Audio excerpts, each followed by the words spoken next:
챕터 12 부의 11번째 원칙 잠재의식. 잠재의식이란 우리의 오감을 통해 의식적 마인드로 들어오는 생각들이 분류되고 기록되는 의식의 장입니다. 마치 문서함에서 서류를 꺼내듯 잠재의식에 저장된 생각들을 꺼낼 수 있습니다. 잠재의식은 어떠한 감정이나 생각이든 그대로 받아들이고 저장합니다. 부와 성공에 대한 목적의식이나 계획과 같은 생각들을 이 잠재의식에 심을 수도 있습니다. 잠재의식은 신념과 같은 감정이 담긴 지배적인 갈망에 우선적으로 반응합니다. 잠재의식은 낮이든 밤이든 언제나 작동하고 있습니다. 무한지성의 힘을 통해 작동되기 때문에 우리의 목표를 성취함에 있어 잠재의식은 우리가 활용할 수 있는 최고의 도구라고 할 수 있습니다. 물론 잠재의식을 온전히 통제하는 것은 불가능합니다. 하지만 실현하고자 하는 목표와 갈망, 그리고 그 계획을 의도적으로 잠재의식으로 전달하는 것은 가능합니다. 우리는 이 잠재의식을 통해 무한지성의 힘을 사용할 수 있습니다. 그 이유는 잠재의식이 정신적 자극을 무한지성과 소통할 수 있는 영적인 형태로 전환시키는 과정을 처리하기 때문입니다. 잠재의식이 지닌 창조력은 너무나도 거대하여 가늠하기조차 힘들 정도입니다. 신념 챕터에서 소개해드렸듯이 우리는 오로지 습관화시키는 방법을 통해서만 잠재의식으로 원하는 생각을 심을 수 있습니다. 그러니 인내심을 가지고 끈기 있게 해나가십시오. 우리가 원하는 방향으로 생각을 통제하든 그렇지 않든 잠재의식은 끊임없이 작동하고 있습니다. 두려움이나 가난과 같은 부정적인 생각들이 떠오른다면 이 또한 잠재의식에 영향을 미치기 때문에 이러한 부정적인 생각들을 통제하고 보다 가치 있는 생각들을 전달할 수 있도록 스스로를 훈련시켜야 합니다. 우리는 매일 매 순간 생각의 자극 속에 살고 있습니다. 비록 우리가 인식하지 못하더라도 그 매 순간의 생각들은 우리의 잠재의식으로 전달되고 있습니다. 그중 어떤 생각은 부정적이고 또 어떤 생각은 긍정적인 생각일 것입니다. 우리는 부정적인 생각의 흐름을 차단시키고 목표에 부합하는 긍정적인 생각들을 잠재의식으로 전달하도록 의식적으로 노력해 나가야 합니다. 생각을 통제하는 능력을 갖추게 되면 여러분은 잠재의식의 문을 열 수 있는 열쇠를 손에 쥔 것이나 다름없습니다. 그렇게 되면 원치 않는 그 어떠한 생각도 잠재의식에 영향을 미치지 못하도록 잠재의식의 문을 온전히 통제할 수 있게 될 것입니다. 인간이 만들어낸 모든 것은 맨 처음 머릿속에 순간적으로 떠오른 생각으로부터 시작된 것입니다. 머릿속에 떠오르지 않은 것을 창조해낼 수는 없는 법입니다. 그리고 상상력을 통해 그 생각이 구체적인 계획으로 그 형태를 잡아나가게 됩니다. 자신의 통제하에 우리는 이 상상력을 사용해 자신이 선택한 분야에서 성공하기 위한 계획을 수립할 수 있습니다. 부를 성취하기 위한 생각들을 잠재의식으로 심고자 할 때는 상상력뿐만 아니라 반드시 신념의 감정이 더해져야 함을 명심하십시오. 물론 우리의 계획과 목적의식에 신념의 감정을 더하기 위해서는 상상력이 필요합니다. 잠재의식은 생각의 감정이 혼합될 때 더 쉽게 영향을 받습니다. 인간은 감정의 동물입니다. 우리 인류는 감정에 의해 지배되고 있다고 할 수 있습니다. 감정이 우리의 잠재의식에 큰 영향을 주는 만큼 감정에 대한 연구는 필수적이라 할 수 있습니다. 7가지 주요 긍정적 그리고 부정적 감정에 대해 알아보겠습니다. 부정적 감정들은 곧바로 잠재의식으로 들어갈 수 있는 힘이 있습니다. 하지만 긍정적 감정들은 우리가 의식적으로 잠재의식으로 주입시켜야만 합니다. 우리는 자기암시 원칙을 통해 원하는 생각을 잠재의식으로 전달할 수 있습니다. 그 방법은 자기암시 챕터에 소개되어 있습니다. 감정이라는 것은 마치 제빵에서의 이스트와 같다고 할 수 있습니다. 수동적인 상태의 생각을 능동적인 상태로 전환시키는 역할을 하기 때문입니다. 바로 이 때문에 냉철한 이성적 판단에 근거한 생각보다 감정이 잘 혼합된 생각이 잠재의식으로 보다 쉽게 전달되는 것입니다.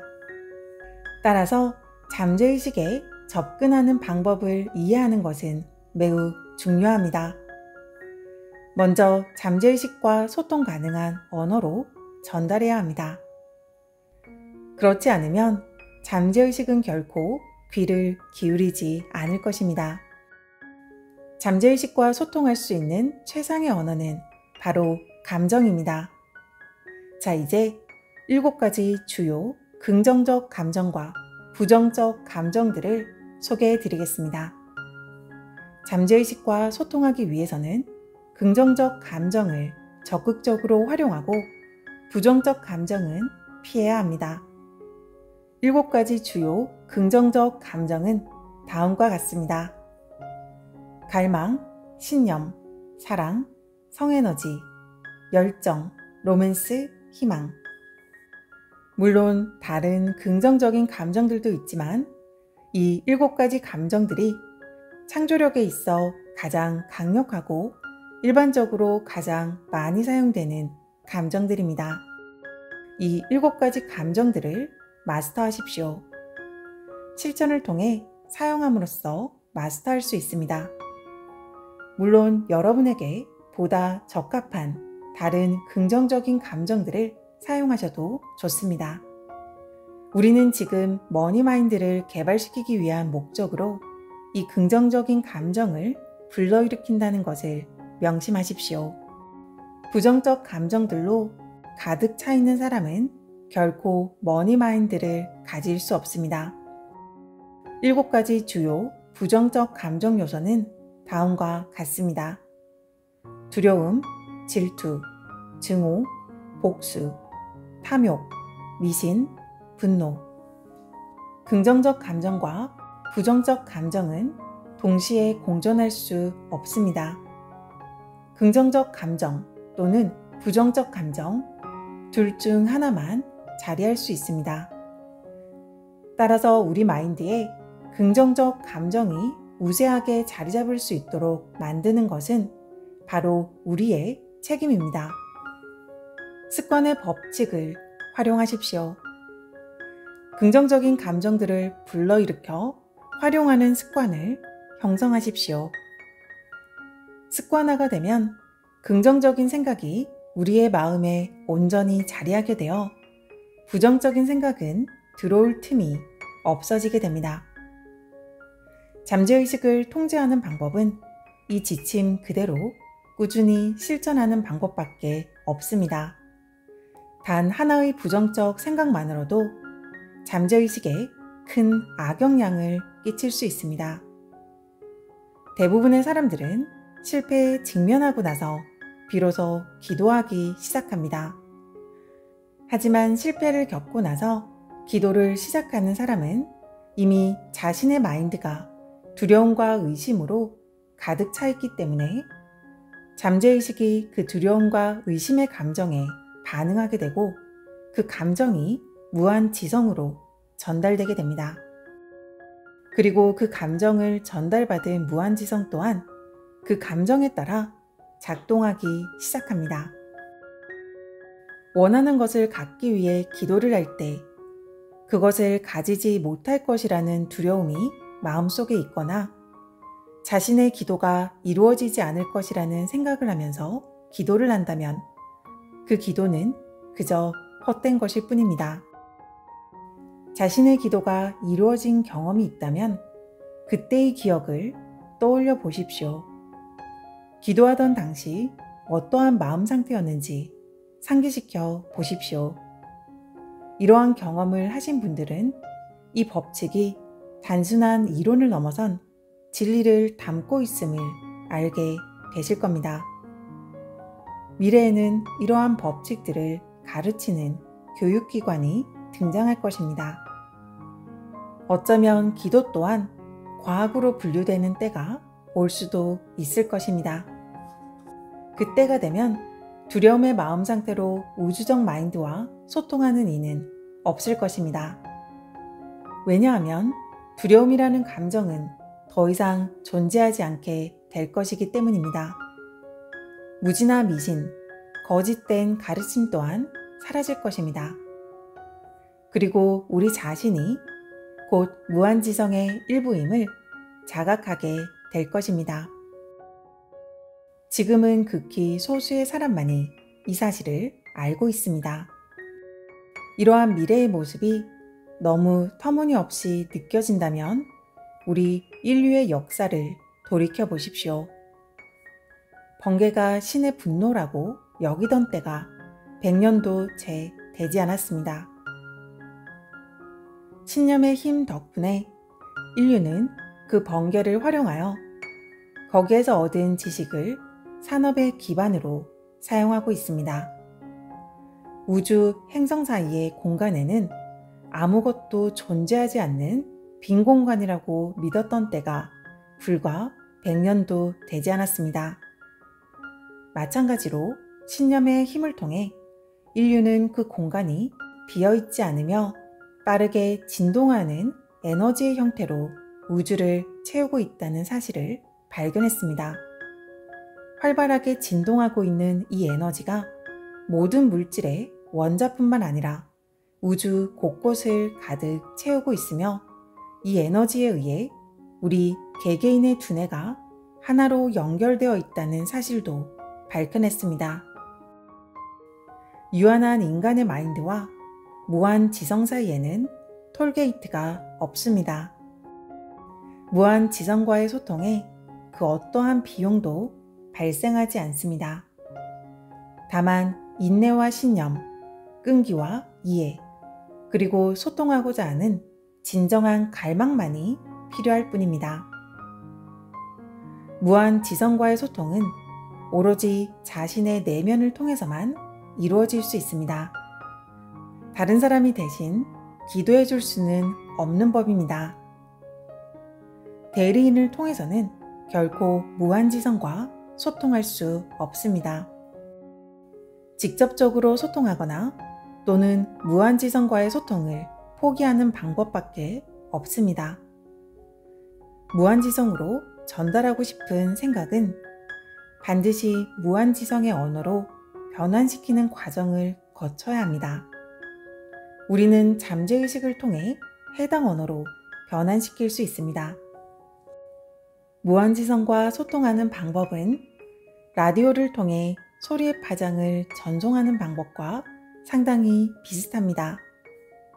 따라서 라디오가 작동되는 원리를 알고 계신다면 보다 쉽게 이해할 수 있을 것입니다. 에테르를 통해 소리를 전달하기 위해서는 먼저 인간이 들을 수 없는 주파수 대역으로 올려야 합니다. 라디오 방송국에서는 사람의 목소리를 녹음한 후 그 파동을 수백만 배 끌어올려 전송합니다. 주파수를 높이는 방법을 통해서만 소리의 파장을 에테르를 통해 전달할 수 있습니다. 주파수를 변환시킨 후 에테르를 통해 라디오 수신기로 그 에너지가 전달이 되고 라디오 수신기에서는 그 에너지를 다시 우리가 들을 수 있는 가청 주파수로 재변환시키는 방법을 통해 우리가 라디오를 들을 수 있는 것입니다. 무한지성과의 소통 방식도 이와 비슷합니다. 잠재의식이 생각의 주파수를 무한지성이 인식할 수 있는 형태로 변환시켜 전달하고 그에 대한 답변으로 아이디어나 구체적인 계획의 형태로 우리에게 다시 전달해 주는 것입니다. 즉, 무한지성으로 특정 생각을 전달하기 위해서는 생각의 파동을 무한지성이 인식할 수 있는 영적 파동으로 변환시켜야 합니다. 신념 또한 우리의 생각에 영적 성질을 불어넣어 줄 수 있는 매개체의 역할을 합니다. 신념과 두려움은 서로 상반되는 성질을 가지고 있습니다. 서로 동시에 공존할 수 없기에 어느 하나가 우리의 마음에 자리하는 순간 다른 하나는 존재할 수 없게 됩니다.